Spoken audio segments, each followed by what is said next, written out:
पांचों स्वरूपों का चिंतन करे, आए अनुभव करे, आत्मदर्शन करे। अपने पांचों स्वरूपों का चिंतन करे, अपने पांचों स्वरूपों का चिंतन करे, आए अनुभव करे। अनादि रूप रच कर तन भान तज कर, अनादि रूप रच कर तन भान तज कर, परम धाम चल दे स्मृतियों से सज कर।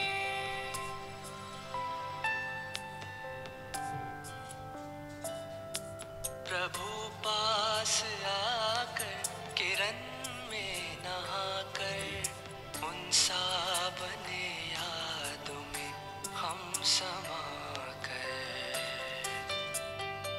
स्नेह से कल्प तरु का सिंचन करे, आए अनुभव करे।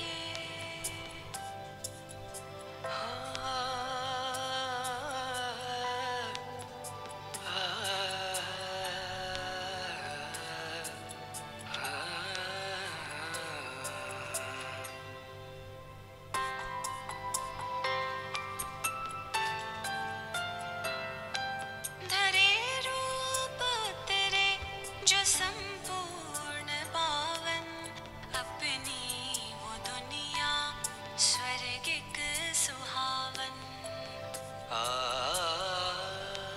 धरे रूप उतरे जो संपूर्ण पावन, अपनी वो दुनिया स्वर्गिक सुहावन।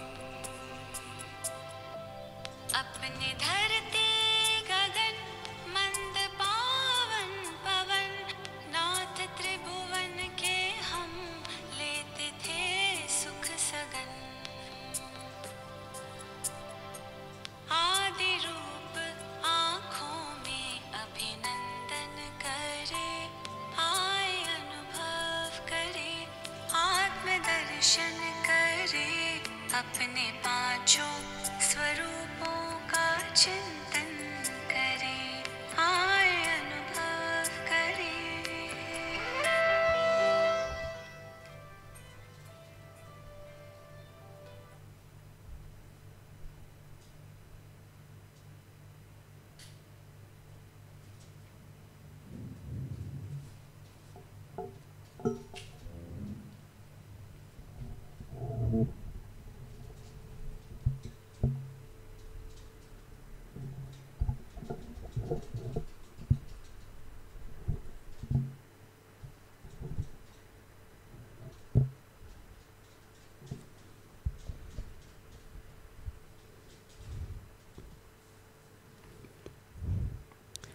ओम शांति। परम सौभाग्यशाली पद्म पदम भाग्यशाली बाबा के बच्चे, जिनको ईश्वरीय महावाक्य सुनने का प्रतिदिन सौभाग्य प्राप्त होता है। स्वयं भगवान के महावाक्य, सर्वसमर्थ सर्वशक्तिवान के महावाक्य, जो हमें समर्थवान और शक्तिवान बनाते हैं। ना केवल हम समर्थवान व शक्तिवान बनते हैं, लेकिन सारे शक्ति संपन्न विश्व के, समर्थ विश्व के मालिक बनते हैं। ऐसे मालिकों को दाता इस समय ज्ञान के अनमोल रत्नों से सजा रहे हैं और शक्तिशाली बना रहे हैं। आज के महावाक्यों में बाबा एक बात स्पष्ट करते हैं कि शास्त्रों में गायन है कि रुद्र यज्ञ रचा और उस यज्ञ में असुरों के विघ्न पड़े थे। वास्तव में ये गाथा कोई अन्य यज्ञ की नहीं, लेकिन जब ईश्वर ने स्वयं, जिन्हें रुद्र कहकर भी पुकारा गया है, जब उस शिव बाप ने ज्ञान यज्ञ रचा और ज्ञान यज्ञ में जब विकारों की आहुति डालने का समय आया, उस समय असुरों ने उस यज्ञ में विघ्न डाले और यहाँ तक कहते हैं किचड़ा डाला ताकि इस यज्ञ के अग्नि को बुझा दे, लेकिन दाता द्वारा जगाई हुई इस अग्नि को कोई बुझा नहीं सका। तो ये वही समय है जब बहुतों ने प्रारंभ में विघ्न डाले। इस ईश्वर की लगन जिनमें लग चुकी थी, उस लगन को बुझाने के लिए बहुत से उनके जीवन पर कीचड़ उछाला, बद्दी बद्दी बातें उन्हें कही, लेकिन लगन की अगन तो दिनों दिन बढ़ती ही चली गई। तो वो कोई और यज्ञ नहीं था, असुरों ने विघ्न डाले। वास्तव में असुर कोई सींग वाले या दांत निकले हुए जो भयानक रूप दिखाते वो असुर नहीं। मानव के अंदर जब आसुरी वृत्तियाँ प्रविष्ट हो जाती हैं तो मनुष्य देवत्व से आसुरिता की तरफ चला जाता है। ऐसे आसुर विकार युक्त जीवन वाली आत्माओं ने बहुत से विघ्न डाले, इसलिए देवत्व की जीत हुई, आसुरिता की हार हुई। तो आज हम सुनते हैं हमारे प्यारे बाबा हमको किस बातों में जीत प्राप्त कराते हैं और कौन है जिनको हम हराते हैं। बाबा के महावाक्यों का जो 11 तरह के महावाक्य हैं, सार है, मीठे बच्चे, ये रुद्र ज्ञान यज्ञ स्वयं रुद्र भगवान ने रचा, इंसान ने नहीं रचा, स्वयं रुद्र भगवान ने रचा है। उसमें तुम अपना सब कुछ स्वाहा करो, क्योंकि अब घर चलना है।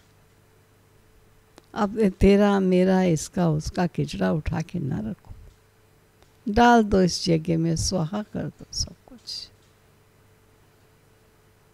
प्रश्न है, संगम युग पर कौन सा वंडरफुल खेल चलता है? भगवान के रचे यज्ञ में असुरों के विघ्न पड़ते, ये भी संगम पर ही वंडरफुल खेल चलता है। ऐसा यज्ञ फिर सारे कल्प में नहीं रचा जाता। यह है राजस्व अश्वमेध अविनाशी यज्ञ। स्वराज्य पाने के लिए इसमें विघ्न पड़ते हैं। ओम शांति। तुम कहाँ बैठे हो? प्रश्न करते हैं बाबा, अब उत्तर भी देते हैं स्वयं ही। इनको स्कूल अथवा यूनिवर्सिटी भी कह सकते हो। विश्वविद्यालय है जिसकी ईश्वरीय ब्रांचेस हैं। बाप ने बड़े से बड़ी यूनिवर्सिटी खोली है। शास्त्रों में रुद्र यज्ञ नाम लिख दिया है। इस यूनिवर्सिटी को रुद्र यज्ञ नाम लिख दिया है। इस समय तुम बच्चे जानते हो, शिव बाबा ने ये पाठशाला अथवा यूनिवर्सिटी खोली है। ऊंचे से ऊंचा बाप पढ़ाते हैं, ये तो बच्चों की बुद्धि में याद रहना चाहिए। सदा याद रहे, पढ़ाने वाला ऊंचे से ऊंचा बाप है। भगवान हमको पढ़ाते हैं, उनका ये यज्ञ रचा हुआ है, इसका नाम भी बाला है। राजस्व अश्वमेध रुद्र ज्ञान यज्ञ। राजस्व अर्थात स्वराज्य के लिए। अश्वमेध ये जो कुछ भी देखने में आता है सबको स्वाहा कर रहे हैं। शरीर भी स्वाहा हो जाता है, आत्मा तो स्वाहा हो नहीं सकती। सब शरीर स्वाहा हो जाएंगे, बाकी आत्माएं वापस भागेंगी। यह है संगम युग। यह है संगम युग। बहुत आत्माएं भागेंगी, बाकी शरीर खत्म हो जाएंगे। यह है सब ड्रामा। तुम ड्रामा के वश चल रहे। बाप कहते हैं, हमने राजस्व यज्ञ रचा है। यह भी ड्रामा प्लान अनुसार रचा गया है। ऐसा नहीं कहेंगे कि मैंने यज्ञ रचा है। ड्रामा प्लान अनुसार तुम बच्चों को पढ़ाने के लिए कल पहले माफिक ज्ञान यज्ञ रचा गया। मैंने रचा है ये भी अर्थ नहीं निकलता। ड्रामा प्लान अनुसार रचा गया है। कल्प रचा जाता है, ये ड्रामा बना हुआ है। ड्रामा प्लान अनुसार एक ही बार यज्ञ रचा जाता है, ये कोई नई बात नहीं है। अभी बुद्धि में बैठा है। बरोबर 5000 वर्ष पहले भी सतयुग था। अब चक्र फिर रिपीट हो रहा है। फिर से नई दुनिया स्थापित हो रही है। तुम नई दुनिया में स्वराज्य पाने के लिए पढ़ रहे हो। पवित्र भी जरूर बनना है, और बनते भी वही हैं जो ड्रामा अनुसार कल पहले बने थे, अभी भी बनेंगे। साक्षी और ड्रामा को देखना होता है और फिर पुरुषार्थ भी करना होता है। बच्चों को मार्ग भी बताना है। मुख्य बात है पवित्रता की। बाप को बुलाते ही हैं कि आओ पवित्र बनाकर हम कोई छी दुनिया से ले जाओ, और बाप आए हैं घर ले जाने के लिए। बच्चों को पॉइंट्स तो बहुत दी जाती हैं। मुख्य बात फिर भी बाप कहते हैं मन मना भव। पावन बनने के लिए बाबा को याद करते हैं, ये भूलना नहीं चाहिए। जितना याद करेंगे उतना फायदा होगा। चार्ट रखना चाहिए, नहीं तो फिर पिछाड़ी में फेल हो जाएंगे। बच्चे समझते हैं हम ही सदो प्रधान थे। नंबरवार पुरुषार्थ अनुसार जो ऊंच बनते हैं उनको मेहनत भी जास्ती करनी पड़ती है। याद में रहना पड़ेगा। ये तो समझते हो, बाकी थोड़ा समय है। बाबा रोज इशारा दे देते हैं। फिर सुख के दिन आने हैं। बरोबर हमारे अथाह सुख के दिन आने हैं। बाप एक ही बार आते हैं, दुख धाम खलास कर अपने सुख धाम में ले चलते। दुख धाम खलास कर अपने सुख धाम में ले चलते हैं, जो स्थापित करते हैं, जिसका वो मालिक है, स्वामी। तुम बच्चे जानते हो अभी हम ईश्वरीय परिवार में हैं, फिर दैवी परिवार में जाएंगे। इस समय का ही गायन है, ये संगमी पुरुषोत्तम ऊंच बनने का युग है। तुम बच्चे जानते हो हमको बेहद का बाप पढ़ा रहे हैं। फिर आगे चल सन्यासी लोग भी मानेंगे, वह भी समय आएगा। अभी तुम्हारा प्रभाव इतना नहीं निकल सकता। राजधानी स्थापित हो रही है, टाइम पड़ा है। ये बाबा के बहुत समय पूर्व के महावाक्य हैं, आज के नहीं समझना। पिछाड़ी में सन्यासी आदि भी आकर समझेंगे। कितने सन्यासी मधुबन में आए, हरिद्वार के बड़े बड़े महामंडलेश्वर जगत गुरु तक भी आए।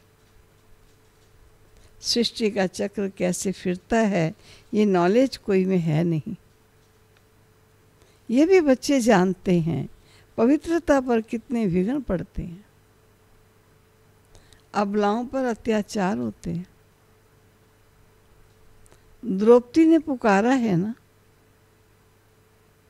वास्तव में तुम सब द्रौपदियाँ, सीताएं, पार्वतियाँ हो। याद में रहने से अबलाएं कुब्जाएं भी बाप से भरोसा पा लेती हैं। याद में तो रह सकती हैं ना।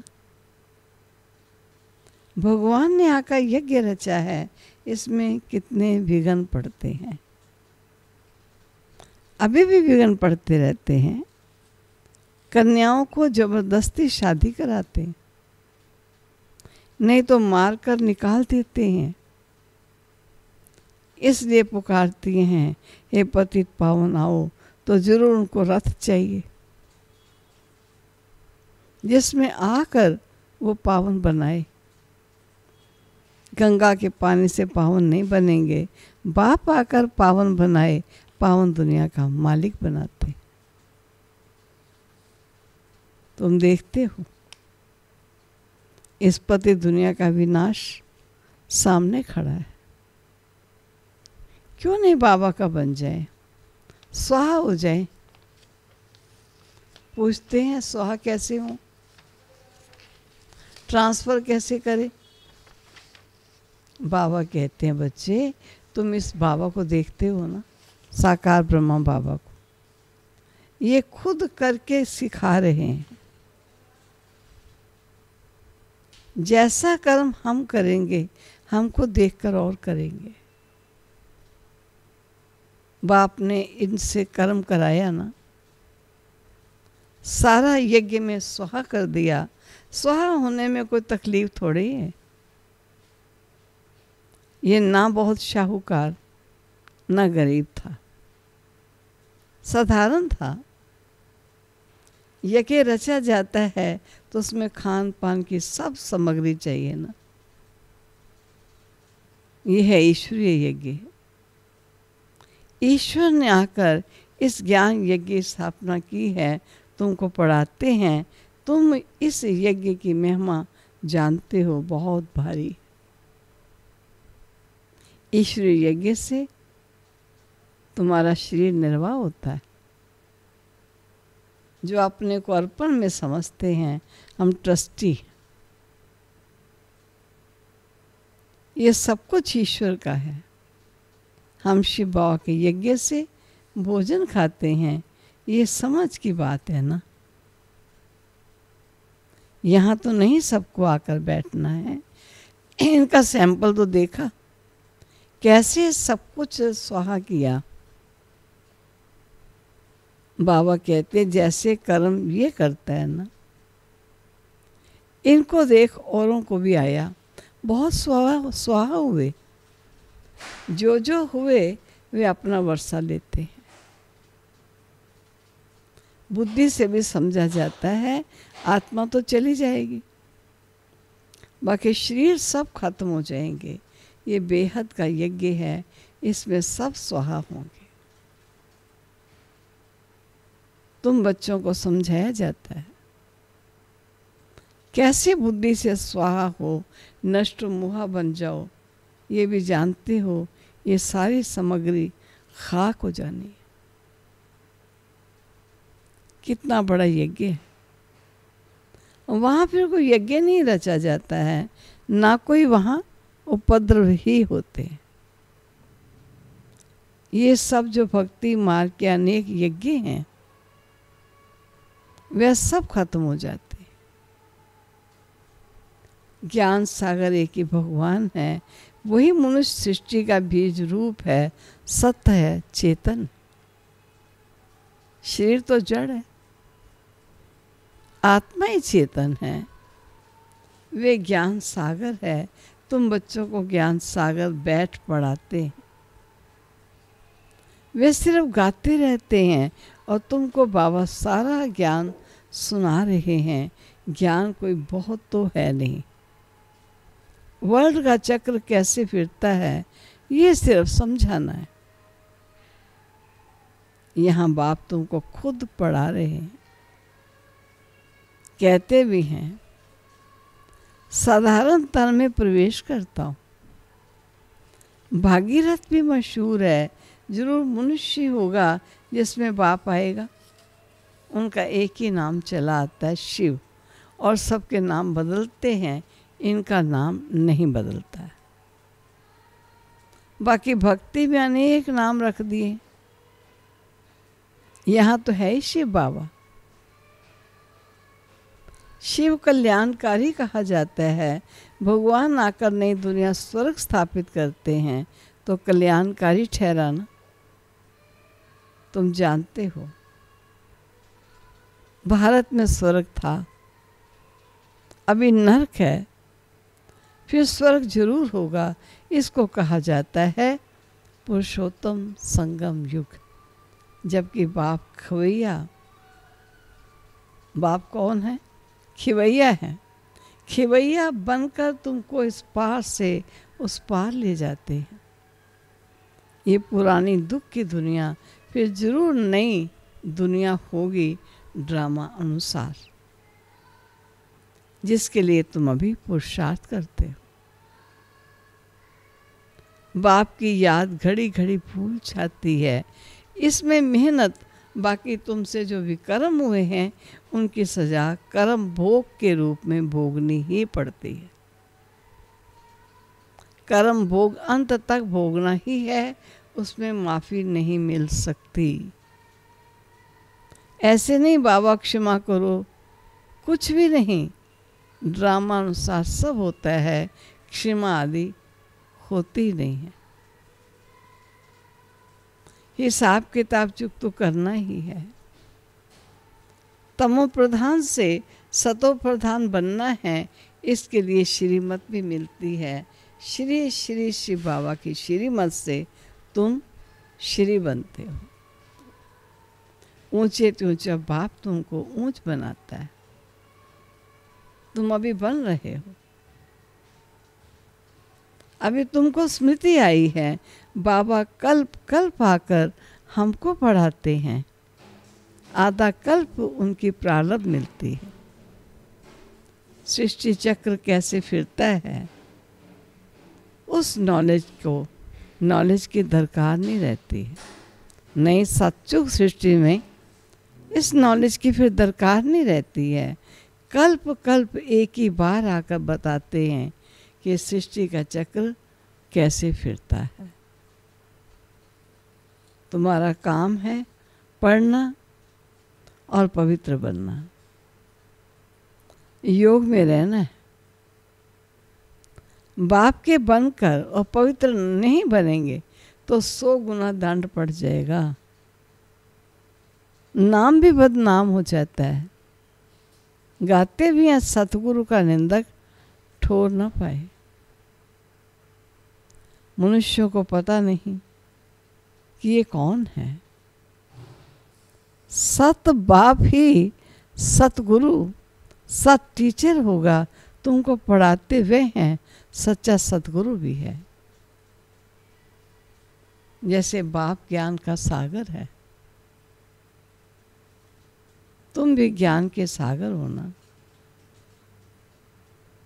बाप ने तो सारा ज्ञान दे दिया है। जिसने जितना कल्प पहले धारण किया है उतना ही करेंगे। पुरुषार्थ करना है।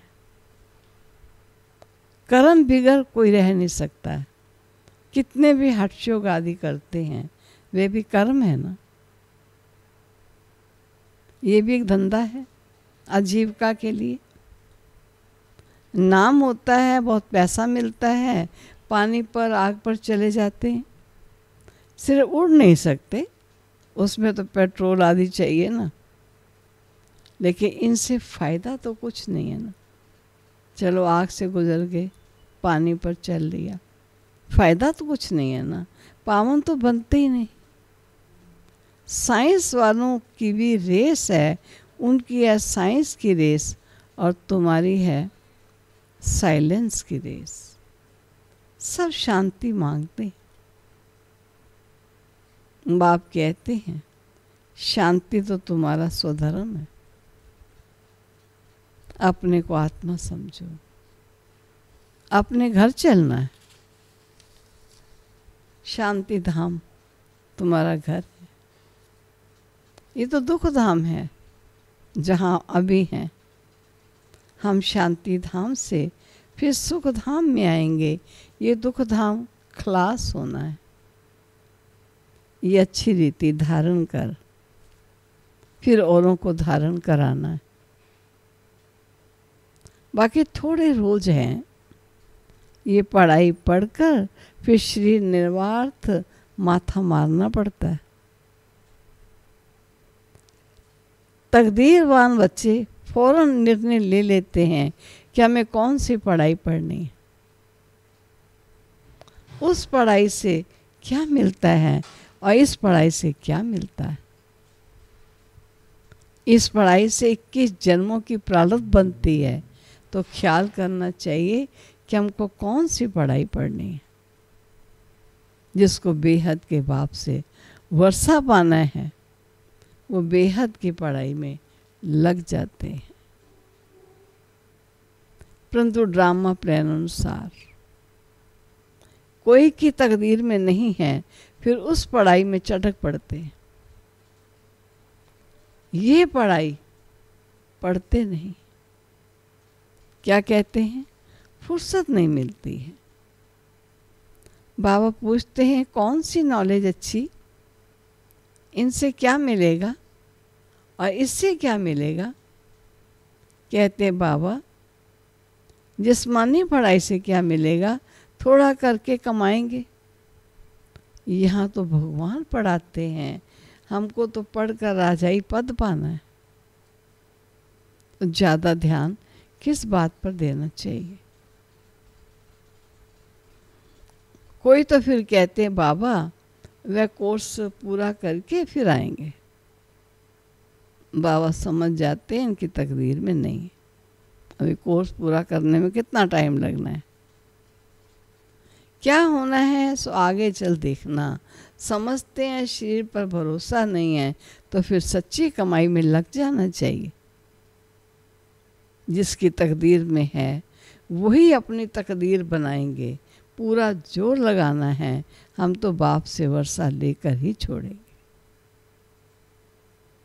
बेहद का बाबा हमको राजा ही देता है, तो क्यों नहीं ये एक जन्म और वो भी अंतिम हम पवित्र बने। इतने ढेर बच्चे पवित्र रहते हैं ना, झूठ थोड़े बोलते हैं, सब पुरुषार्थ कर रहे हैं, पढ़ रहे हैं,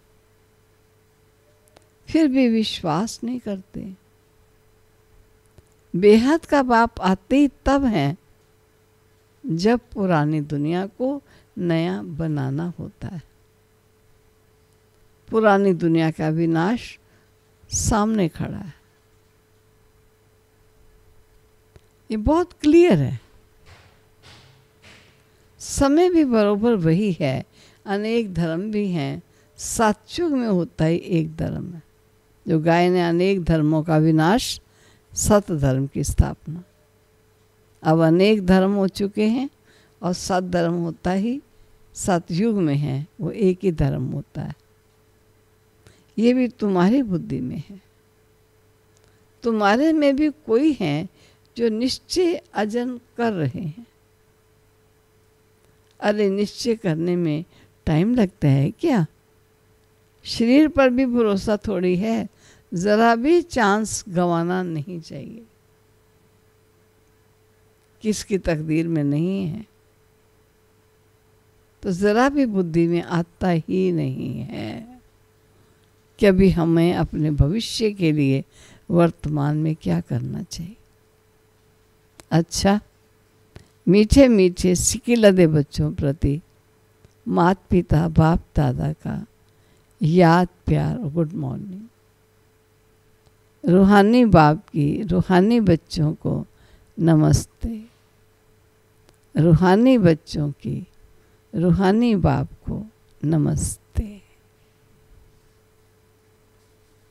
धारणा के लिए मुख्य सार।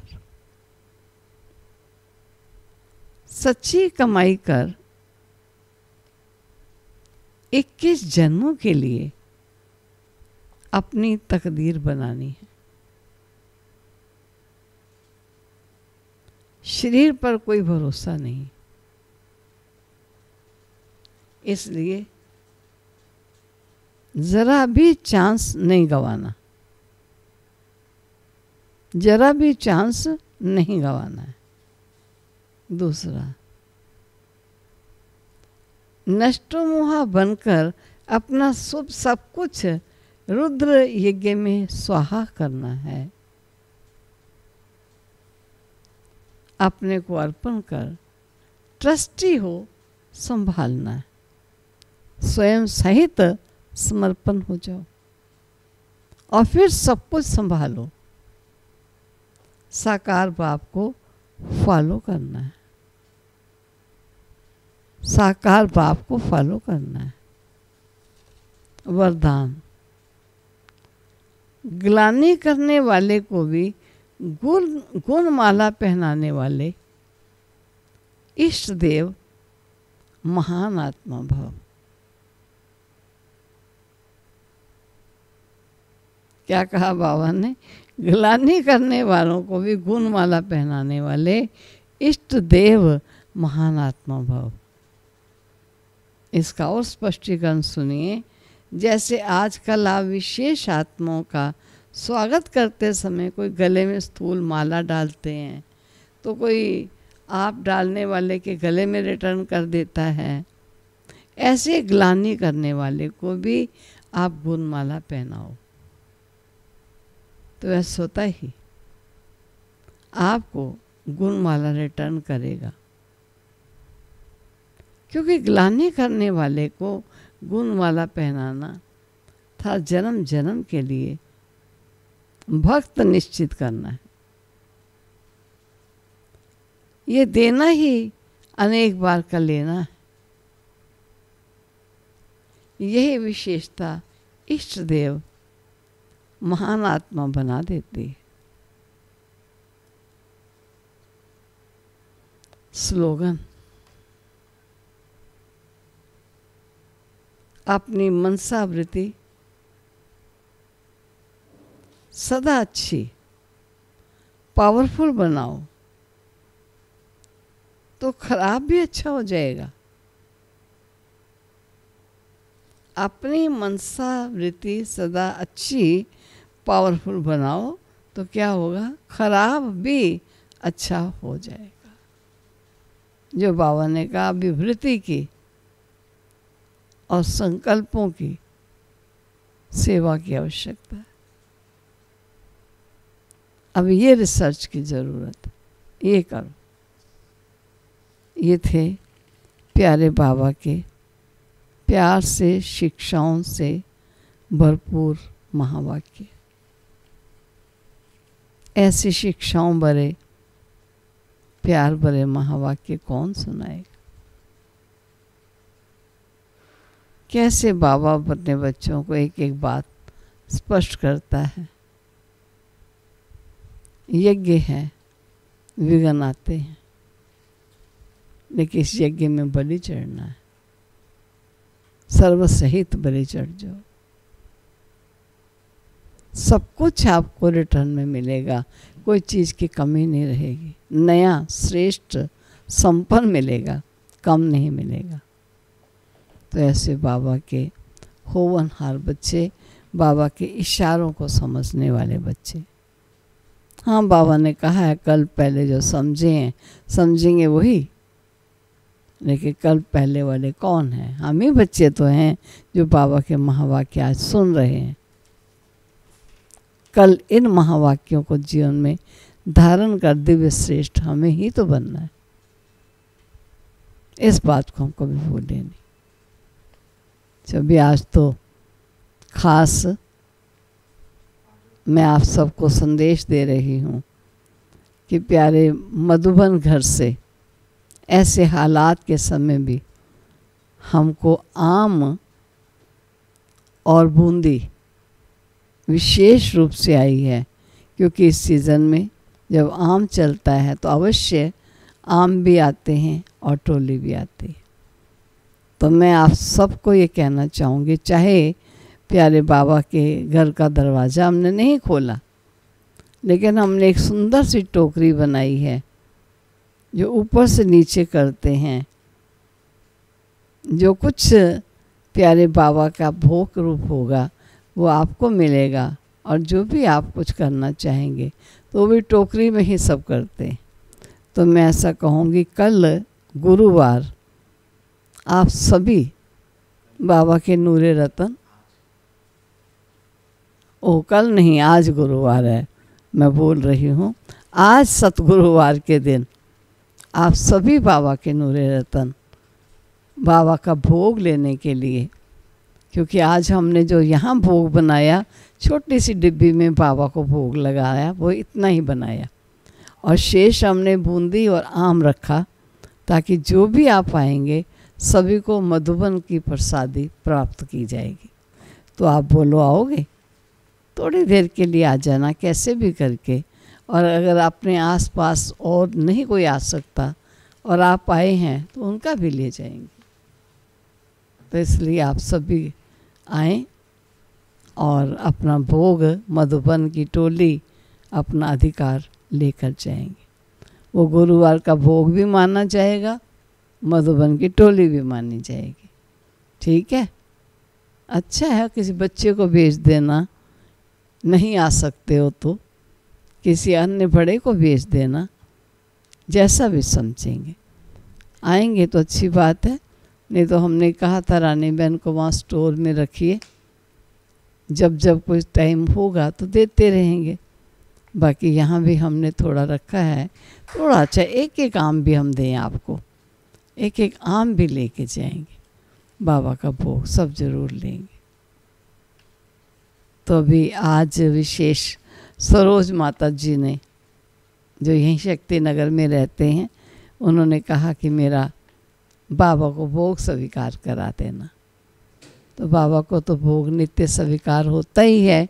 जब कोई आत्मा कहती है तो प्यार से बाबा को भोग स्वीकार कराते हुए बाबा को स्पेशल याद देते हैं, जबकि बाबा को तो उनकी याद उनके संकल्प करते ही पहुंच जाती है। और हमारी एक कन्या है, आप सबको मालूम है, हमारे मलकागंज में 3 कन्याएं जो सीए कर रही हैं, बहुत लगन में प्यारे बाबा के ज्ञान में चल रही हैं, और सीए के साथ साथ बाबा की सेवा में भी हर पल वो हाजिर रहती हैं। लेकिन अभी ये दिनों में वो भी अपने घर गई हुई हैं। तो तमन्ना बहन का, जो तमन्ना कन्या है, वो दिल्ली में ही मेहरौली साइड में ही रहती हैं, छत्रपुर साइड में रहती हैं। तो उनकी मम्मी का भी फ़ोन आया, तमन्ना का जन्मदिन है तो तमन्ना का बाबा को भोग लगाना। तो आज सतगुरुवार में तमन्ना का भी प्यारे बाबा को भोग लगा रहे हैं, बाबा को याद प्यार दे रहे हैं। तो आप सभी, वैसे तो आप सभी के हृदय से बाबा के प्रति जो प्यार उठ रहा है वो बाबा को पहुंच रहा है। तो हम सभी जिन्होंने भोग लगाया और जो बाबा के प्रति याद में बैठे हैं, श्रेष्ठ संकल्पों में बैठे हैं, सर्वस्व बाबा के अर्पित करने वाले, बलिहार जाने वाले बच्चे हैं, हम सब बाबा को बड़े प्यार से अभी वतन में भोग लगाएंगे। तो चलते हैं वतन में बाबा के पास।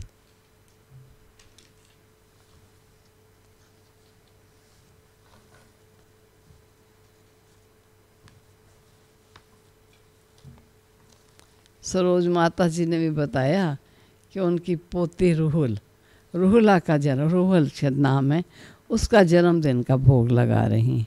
तो चलो अच्छी बात है, आज दोनों का जन्मदिन, तमन्ना का भी जन्मदिन हुआ और अपनी सरोज माता जी की पोती रूहुला का भी जन्मदिन है। तो दोनों के ही प्यारे बाबा को हम सब याद देंगे। बाकी ये जितना याद करेंगे, ईश्वर की याद का वरदान, बल, फल उनको अवश्य प्राप्त होगा। ये दाता सदा देने लिए बैठा है। तो इसलिए पहले हम भोग लगाते हैं और वतन में सभी बाबा से भोग स्वीकार करना, और फिर समय मिले तो आज भोग लेने के लिए भी अवश्य आ जाए। चलो उठते हुए चलते हैं अपने मीठे प्यारे प्यारे बाबा के पास।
जा